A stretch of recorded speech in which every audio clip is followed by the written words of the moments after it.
I'm not into clickbaiting, must watch before buying. That's not my style. But on this occasion, it's appropriate if you're considering purchasing a Bose L1 Pro16. Is this fit for purpose? Is this a massive fail? This upload is for Mark. I'm sure you know who you are.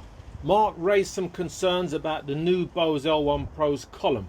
Mark's concerns weren't about the sound quality, but more of build quality and connectivity. When I completed my first upload about the L1 Pro16, during that preview, I took the spacer part of the column out of the bag, and I hesitated to say what I really wanted to say, so I chose my words. I removed the spacer part of the column out of the padded bag. First impressions, although I didn't want to say it, were that it looks cheap.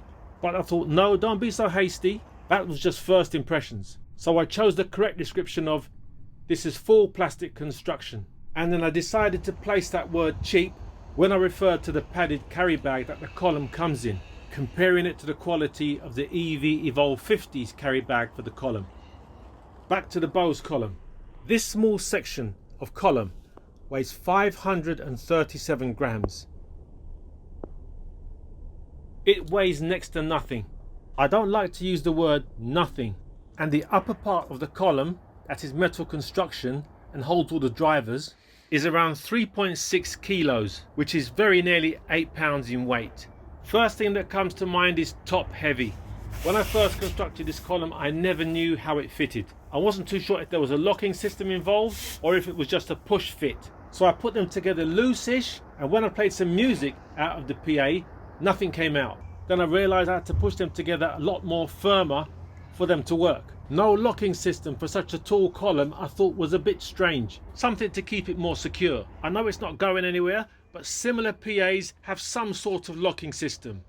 Again, I'm comparing it to the EV Evolve 50, which has the magnets, and the ends of the pole have been designed in a way that they connect things together very securely.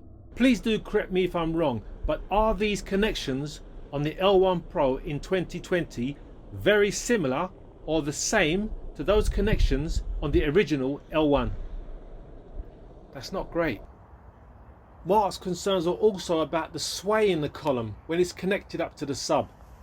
So I'm going to push firmly this spacer to the sub as good as I can. Now that's done, I'm going to fit the 16 driver column to that spacer, just so that this is nearly equal height to the Evolve 50's column.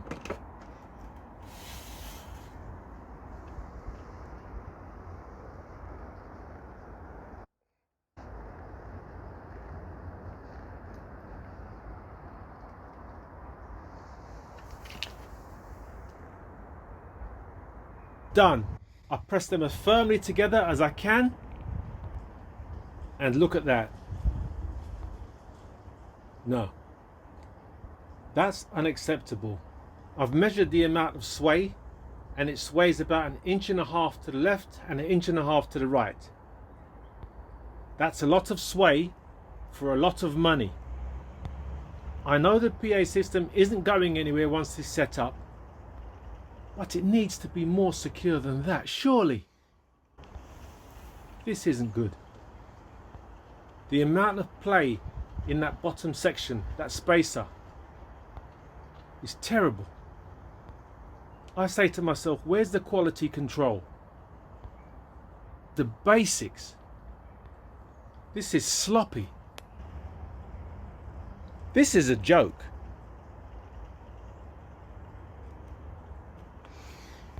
For $1,799, I think you deserve more than that. Reason being, I'm simply comparing this to other columns. If you look at the way the Evolve 50 connects together, there's magnets, dedicated fittings in that mold, so that the whole thing constructs and fits together very securely and very firm. And it marries up with that snap, and it's all secure. Another thing about the EV's column, the pole, the spacer, whatever you like to call it, that's made of metal, either molded or machined. I think it's molded, but that is a quality dedicated pole. I know these poles only carry the connections, but they have a large part to play in the complete PA's construction. They need to be good for the money you're paying. Let's look at something else. The DB ES1203. This is just a column. Look at the way it's designed. Look at those connections. Look at the quality involved into how these two parts connect together. No corners are cut. The way it locks in, snap, and it's done. It's not going anywhere. I know it only sits on a pole, but that is so secure, and it has a dedicated locking system. That's to keep the two pieces together. And what does the Bose have? Slop. Just slop. Poor design. I think Bose have cut a huge corner here, and I think that is unacceptable. But you'd expect a lot more from a company that is producing and manufacturing a brand new PA in 2020. It should have some type of locking system where that whole column is rigid, or a lot more rigid than it really is. There clearly is a problem. Look at the marks where it keeps rubbing. That's poor. It's a struggle to part the spacer from the main column. EV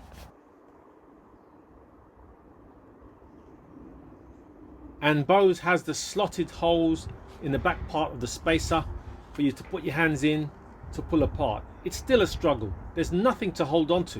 One part under your arm, the other part with your hand in it. It's a struggle to wiggle this apart, and I would imagine all this wiggling is going to make the whole column a lot looser.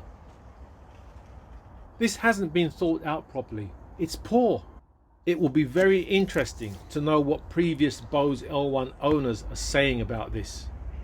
I love Bose products and Bose has been good to me. Does that justify it? I love that Bose smooth sound, so this doesn't matter. Does that justify it? And when you hear, I get so many comments about how good my system sounds. Does that justify it? I think every DJ is eventually going to get a comment from somebody saying how good their sound system sounds. It's a conversation point relating to the service you provide. You might have just played some good music that night. In other words, it's something you take with a pinch of salt, and it's something you keep to yourself. It's a compliment you take for yourself. I can't believe so many people in the technical department, the design department, and quality control didn't touch this, haven't seen this, and haven't recognized the fact that this is wobbly. It's okay when it just has the 16 drivers attached directly to the subwoofer. But you need this spacer if you need to get anywhere near the height of the Evolve 50.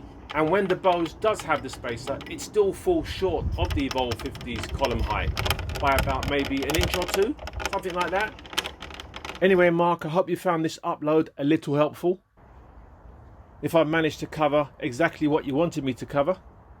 And let's hope that Bose take note and remanufacture something, or add some kind of locking system, some kind of latch system to keep this column rigid. And let's hope owners of L1 Pro16s are given maybe a metal spacer or something that is a lot more adequate. Personally, I think if there's no action and Bose keep rolling out this with this fault, mine is definitely going back. Thank you for watching.